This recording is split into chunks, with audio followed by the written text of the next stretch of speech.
నమస్తే, నేను మీ కుప్ప పద్మిని. ఇన్నాళ్ళు మీ సపోర్ట్ ని నాకు అందిస్తూ, మీ ప్రేమని నాకు అందిస్తున్న ప్రతి ఒక్కరికి కృతజ్ఞతలు.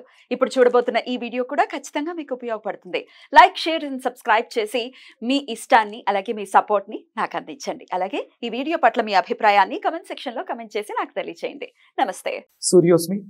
నేను మీ విక్రమాదిత్య. ఆరోగ్యమే మహాభాగ్యం, ఆరోగ్యం భాస్కరాధీనం. ఆదివారం మద్యం మాంసం మైదనం వద్దు, ఆరోగ్యం ఐశ్వర్యం వద్దు. మీరు ఆచరించండి, 10 మందిని ఆచరింపచేయండి. ఆచరించండి, ఆరోగ్యవంతులుగా ఉండండి. ఆచరించండి, ఐశ్వర్యవంతులు కండి. ఆచరించండి, ఆనందంగా జీవించండి. సూర్యోస్మి.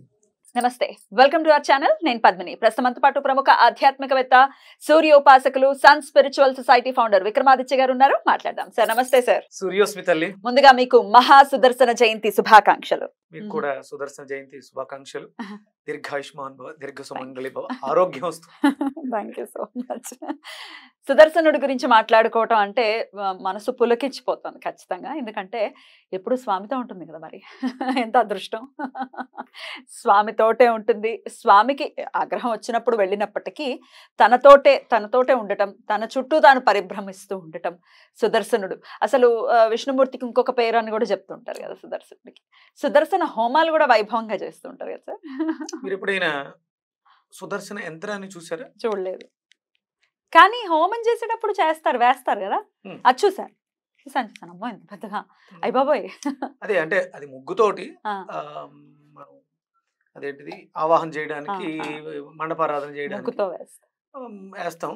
అది కాకుండా నేను నా అదృష్టం మొన్న బెంగళూరు వెళ్ళినప్పుడు శృంగేరి వెళ్ళాను. శృంగేరిలో మీకు అమ్మవారి దేవాలయం పక్కన ఒక చిన్న దేవాలయం, మదన గోపాల దేవాలయంలో బాగా ఆకర్షిస్తుంది, ఎక్కువ ఎనర్జీ ఉంది అనిపిస్తుంది. దాని దగ్గరికి వెళ్ళి చూస్తే స్వామివారు, మదన గోపాల స్వామి ముందు ఒక చిన్న యంత్రం ఉంది. అది 12x12 సైజు. అంటే సహజంగా యంత్రాలు ఇటు నేను ఈ మధ్య యంత్రాల మీద రీసెర్చ్ చేస్తూ, అంటే మన భవిష్యత్ అంతా కూడా ఆర్టిఫిషియల్ ఇంటెలిజెన్స్ ఏవన్ ఇప్పుడు యుగం అంతా కుంభయుగం కాబట్టి యంత్రాల మీదే అధికంగా శక్తి ఉంటుంది. మనం అంటే ఒక్కొక్క యుగంలో ఒక్కొక్క ధర్మం నడుస్తుంది అన్నట్టు ఈ యుగంలో మనం తాంత్రికంగా, అంటే మంత్రపరంగా, యంత్రపరంగా ఒక సాఫ్ట్వేర్ బీజాక్షరాలతో ఒక కోడింగ్ చేసుకుని అనుసంధానం అయితే తప్ప మనం పెద్దగా చేయగలిగింది ఏమి ఉండదు. ఇప్పుడున్నటువంటి అక్కడ ఉన్న దాంట్లో చూస్తే అతి పెద్ద సుదర్శన యంత్రం 12x12 అంటే చాలా పెద్దదనా? అసలు 12x12 అనేది చాలా పెద్దది. 12x12 కాదు, 36x36 సైజ్ ఇంత ఉంటది. అసలు ఏంటి అని చెప్పేసి నేను అక్కడ వాళ్ళని అడిగి ఆ ఫోటో తీశాను. సుదర్శన యంత్రం. అలాగే రీసెంట్గా నేను అక్కడ ఒక గ్రామం వెళ్ళాను, గుంటూరు దగ్గర నంబూరు ఊరు మధ్యలో ఒక వీధికి స్టార్ట్ ఇంట్లో బొడ్డు రాయి కింద ఉంది. అక్కడికి వెళ్ళి చూస్తే అది సుదర్శన యంత్రం. ఒక బొడ్డు రాయి మీద పెద్దది, 12 కాదు, అది 27 సైజు సుదర్శన యంత్రం. అంటే ఇది ఇప్పటిది కాదు, అంటే ఈ ఆచార సాంప్రదాయాలన్నీ కూడా ఎప్పటి నుంచో వాళ్ళు చేసుకుంటూ వస్తున్నారు. అంత పెద్ద ఒక రాగి రేకు మీద అంత పెద్ద 36 సైజు కళ్ళు అసలు సరిపోలేదమ్మా. నేను ఫోటో తీసాను, చూస్తున్నారు ఆల్రెడీ మన ప్రేక్షకులు. తులసి దండ వేసి, అవును, అసలు ఇలా గోడ మీద నించోబెట్టి ఉన్నట్టు కదా, ఒక ఆసనం వేసి, అద్భుతం. అంటే సుదర్శన మీరు సుదర్శన హోమం జరుగుతున్నప్పుడు మీకు ఆ నడిచే ఫ్లో అద్భుతంగా ఉంటుంది. కన్నులు సరిపో, 2 కళ్ళు చూసి తీరవలసిందే. ఇస్కాన్ వాళ్ళ దాంట్లో అనుకుంటాను, మంత్రం ప్లే చేస్తుంటే హోమం చేస్తూ స్వాహాకారం చెప్తూ ఇస్తూ ఉంటారు. దయచేసి అదే సుదర్శన హోమాలు చెయ్యాలి. మనం చేస్తున్న యజ్ఞాలు, యాగాదులు అవసరం. ఇప్పుడు ఉన్నటువంటి పరిస్థితుల్లో ప్రకృతిలో అత్యంత, అంటే మనం నీళ్లు కల్తీ పొల్యూట్ అయిపోయినాయి కదా, ఫుడ్ కెమికల్స్తో పండించేస్తున్నాం. మన చేతులారా మనం ఏం చేస్తున్నాం, అత్యంత పొల్యూషన్, చాలా ఎక్కువ అవసరం, మనకి ఎక్కువ అవసరమైన పదార్థాన్ని పొల్యూట్ చేస్తాం. దేన్ని? గాలి, ఎయిర్. అసలు మనకు మంచినీళ్ళు రాకపోయినా ఒక గంట సేపు బతకొచ్చు, ఒక 10 నిమిషాలు ఊపిరి పీల్చుకుంటూ ఉండలేం.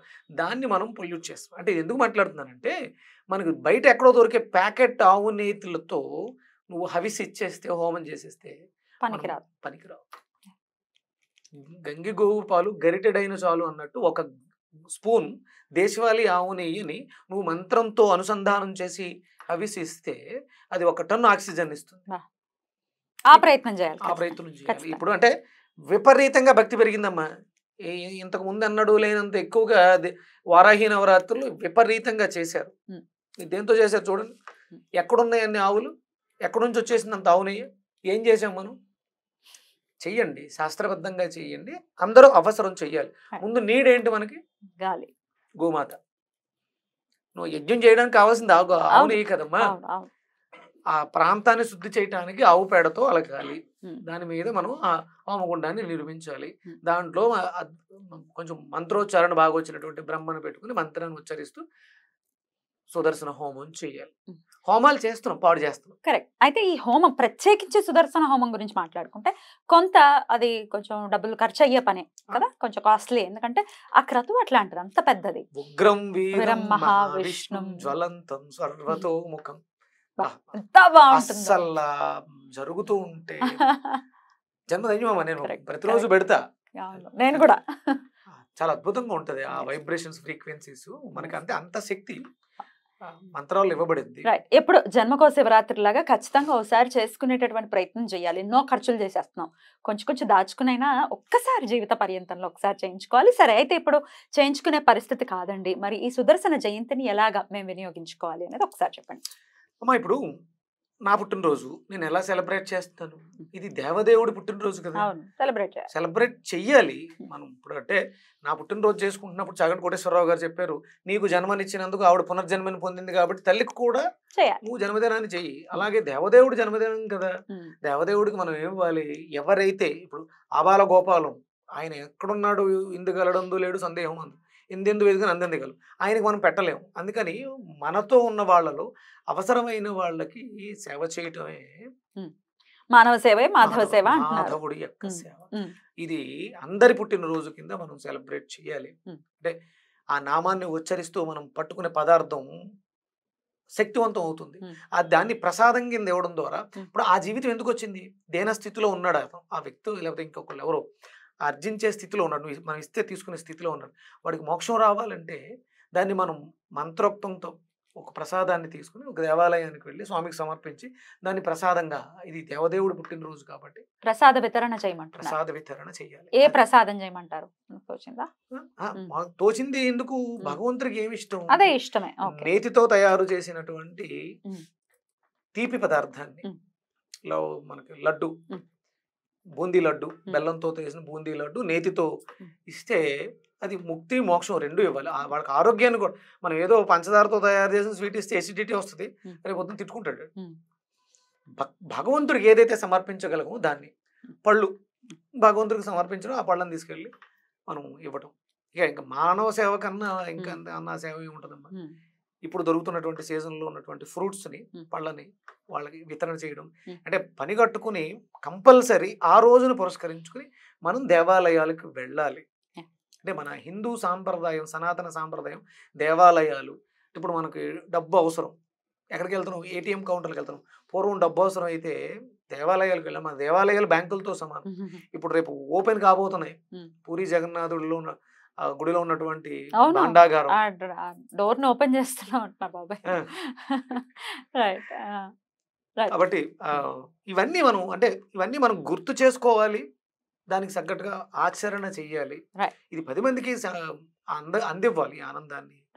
ఈ క్వశ్చన్ రావచ్చు సార్, మేము సుదర్శన యంత్రాన్ని మేము ఇంట్లో పెట్టుకోవచ్చా, పూజించుకోవచ్చా అనే ప్రశ్న రావచ్చు. దానికి మీ ఆన్సర్? తప్పలేదమ్మా, చేసుకోవచ్చా. 100% సుదర్శన ఇప్పుడు యంత్రం అది. అంటే ఇప్పుడు మనం శ్రీచక్రాన్ని అర్చిస్తున్నాం, మేరు రూపంలో అర్చిస్తున్నాం, లేకపోతే యంత్రం రూపంలో అర్చిస్తున్నాం. ఇది సుదర్శనుడు. ఇప్పుడు నా దగ్గర ఉంటాయేమో కొన్ని యంత్రాలు ఉంటాయి, ఒకదాని మీద ఒకటి పెట్టి నేను యంత్రాల మీద సాలగ్రామాన్ని పెడతాను. ఎందుకంటే యంత్రం రీఛార్జ్ అవ్వాలి. అంటే యంత్రం పెట్టడం చాలా ఈజీ, తెచ్చేసుకుని కొందెచ్చేసుకుని, కానీ దాన్ని మనం మెయింటైన్ చేయాలి. ఇది మనకు ఉండాలి. అందుకని కంపల్సరీ మన ఇళ్ళలో సాలగ్రామాలు ఉండాలి. అవి ఎందుకంటే ఒకవేళ పొరపాటున మనం ఏదైనా తప్పు చేస్తే ఆ సాలగ్రామం దాన్ని సరి చేస్తుంది. యంత్రాన్ని తెచ్చిపెట్టుకోండి. అది మీరు ఏదో మార్కెట్లో దొరికేస్తున్నాయని కాకుండా ఆ డెన్సిటీ ఉండాలి యంత్రాన్ని. ఆ బీజాక్షరాలు తప్పు లేకుండా కొంతమంది ఉంటారు. నేను రీసెంట్గా రాజమండ్రిలో ఒక ఆయన కలిశాను.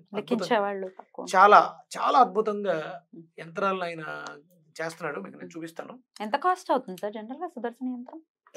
సైజు నాలెడ్జ్ అంటే మన ఇంట్లో పెట్టుకునేది సాధారణంగా 9x9 సైజులమ్మా. అంటే అందులో కంపల్సరీ సైజు కొలమానం. అవును, ఇది 9x9 అనుకుందాం. ఇది మనకి ఇక్కడ శృంగేరిలో ఉన్నది. బా బా బా బా అద్భుతం కదా. 9x9 అయితే ఎంత? ఇది 12x12 సైజు. ఇది ఇప్పుడు నేను మీకు చెప్పిన మిమ్మల్ని ఆశపెట్టినటువంటి యంత్రం. అవును, తులసిమాల వేసి చూసాను ఇది ఆల్రెడీ. అద్భుతం అసలు, బ్యూటిఫుల్. అంటే యంత్రాన్ని మనం ఇంట్లో ఉంచుకున్నప్పుడు మన ఇంట్లో జనరేటర్ ఉంది, కరెంట్ పోయింది, వాడుకోవడం తెలియాలిగా. దాంట్లో డీజిల్ పోయాలి, దాన్ని తిప్పితే అది స్టార్ట్ అయ్యి మనకి పవర్ని ఇస్తుంది. 100% ఇప్పుడు ఉన్నటువంటి యుగంలో యంత్రాల మీద మనం ఆధారపడాలి. పడచ్చు కంపల్సరీ అవసరం. కానీ ఇప్పుడు ఎక్స్‌ప్లాయిట్ అవ్వకూడదు కదా, యంత్రం అండి అదండి ఇదండి అని ఎక్స్‌ప్లాయిట్ అవ్వకూడదు. దాని ఎక్కువ డబ్బులు ఖర్చు పెట్టకూడదు. అందుకే మిమ్మల్ని అంటే ఇప్పుడు దాని మీద నాలెడ్జ్ ఉండాలి, ఆ చెక్కేవాడు దస్ట్ అయి ఉండాలి. శిల్ప కళాకారులు చెక్కినట్టే యంత్రాన్ని కూడా పర్టికులర్ సమయంలోనే చెక్కాలి. కంప్యూటర్ ఎంబోస్ చేసింది కుదరదు. అంటే సైజులు ఇప్పుడు ఏదో నాలెడ్జ్తో నేను 2-3 మిషన్లు అవి చూశాను. కానీ సైజ్, శరీరం ఫస్ట్ యంత్రానికి కావాల్సింది శరీరం. మన శరీరానికి ఎలా అయితే ఉందో దానికి కూడా కొలతలు కొలమానాలు ఉంటాయి. ఆ సైజులు పర్ఫెక్ట్గా ఉండాలి. దాంట్లో యంత్రాన్ని లెక్కించే లోపల బిందువు, వృత్తము, షట్కోణము, త్రిభుజం ఇవన్నీ కూడా చాలా దళాలు. ఎఫోర్డబుల్ ఉంటుందా ఇది? అంటే ఎఫోర్డ్ చేయగలమా మనం? ఉంటుందమ్మా. అంటే యంత్రం తయారు చేయడం 1000-1200-1500తో అయిపోతుంది. దాన్ని మనం శక్తివంతం చేయడానికి, రీఛార్జ్ చేయడానికి మనం పెట్టుకుని ఏం జపం చేస్తున్నాం, ఏ యంత్రం, దాని అధిష్టాన దైవం, వీటి మీద ఆధారపడి మనం ఆ ద్రష్టలను తీసుకొచ్చి వాళ్ళతో ఆ యంత్రానికి ఏది మనం ఒక శిల్పాన్ని, ఒక విగ్రహాన్ని ఎలా అయితే ప్రాణప్రతిష్ఠ చేస్తామో దీనికి కూడా అధివాసాలు చెయ్యాలి, మంత్రం జపం చేసి దారిపోయాలి. మీకు నేను చెప్పాను, హోమాలు తర్పణాలు అన్నీ ఉంటాయి. A to Z దానికి ఆ శక్తి రావాలి. అంటే అసలు అంటే ఒక విగ్రహానికి, ఒక మూర్తికి శక్తిని తీసుకొస్తుంది ఏంటి? యంత్రమే. కిందుండే యంత్రమే. మీకు వైజాగ్లో వల్లభాపురం, ప్రహ్లాదపురంలో మా గురువు గారు యంత్రం పెట్టానని చెప్పాను కదా. భారతదేశంలో మొట్టమొదటి అరుణ యంత్రం 42 లక్షల జపం చేశారు అప్పట్లో. టైం పడుతుంది, చాలా టైం పడుతుంది. 42 రోజులు అనుకుంటా. రోజుకి 1,00,000, రోజుకి 20 మంది, అలా రోజుకి 20 మందిని పెట్టి చేసి అప్పట్లో విపరీతంగా ఫ్లడ్స్ వచ్చేవంట. అది పెట్టిన తర్వాత ఫ్లడ్స్ ఆగినాయి. ఆ శక్తి అట్లా ఉంటుంది. ఈ యంత్రం పెట్టుకోవడం ద్వారా ఎట్లాంటి లాభాలు మనకి? సుదర్శనం. మనం లేవడంతో మంచిని చూస్తాం. అంటే లేవడం కష్టాలు, బాధలు, ఏడుపులు, గోలలతో అయిపోయింది. సుదర్శనం అనేది చాలా శక్తివంతమైనది. నేను గర్వంగా చెప్తాను, సూర్యనారాయణమూర్తి శక్తిని తట్టుకోలేక ఆవిడ ఛాయాదేవుని పెట్టేసి వెళ్ళిపోతుంది. వెళ్ళిపోతే విశ్వకర్మ ఏం చేస్తారంటే, ఇంత కాంతితో ఉంటే భరించడం ఎవరికైనా కష్టం అని చెప్పేసి ఆ కాంతిని తగ్గిస్తారు. ఆ తగ్గించినప్పుడు రజంలోంచి తయారు చేసింది సుదర్శన చక్రం. ఆయన సూర్యుడు ఆత్మకారకుడు కాబట్టి మనకి ఆత్మ సంతృప్తి లభిస్తుంది. అద్భుతం. ఇంకా పెట్టుకోవచ్చు. సూర్యుడు ఇబ్బంది అంటే ఏముంది? అవును, ఆరోగ్యం దగ్గర నుంచి ఐశ్వర్యం, A to Z ఆయన ఇస్తే. అద్భుతం సార్, చాలా బ్యూటిఫుల్ గా ఎక్స్ప్లెయిన్ చేశారు. మరి ఈ సుదర్శనుడి అనుగ్రహం ప్రతి ఒక్కరికి ఉండాలి, కవచంలో ఆయన కాపాడాలి అంటే ఆయన ఇట్లాంటి పర్వదినాల్లో ఆయన ఒక్కసారి తలుచుకుని, అరే విష్ణువుతోనే ఉంటుంది అని అంటే సుదర్శనుడు ఎంత గొప్పవాడైతే ఉంటాడు అనేది ఒక్కసారి తలుచుకుని ఆనందపడడమే మన నైతిక ధర్మం. అంటే విష్ణుమూర్తి వ్యాప్తి, సుదర్శనం తన చుట్టూ తాను తిరుగుతూ వ్యాప్తింప చేస్తూ, అంటే తిరుగుతున్నప్పుడు దాంట్లోంచి వచ్చే ఆ రేడియేషన్ ఏదైతే ఉందో అది దశ దిశలా వ్యాప్తి చెందుతుంది. మనసు ప్రశాంతంగా ఉంచుతుంది. మనసు శత్రు నాశిని కూడా. ఇప్పుడు మనం శత్రువుగా భావించిన, అవతల వాడు మనల్ని శత్రువుగా భావించిన సుదర్శన చక్రం దాన్ని తీసేస్తుంది, శత్రుత్వాన్ని తీసేస్తుంది. అద్భుతం సార్, చాలా బ్యూటిఫుల్ గా ఎక్స్ప్లెయిన్ చేశారు. మరొకసారి మీకు మహాసుదర్శన జయంతి శుభాకాంక్షల్ని తెలియజేస్తూ నమస్తే. థ్యాంక్ యూ తల్లి. సూర్యోస్మి.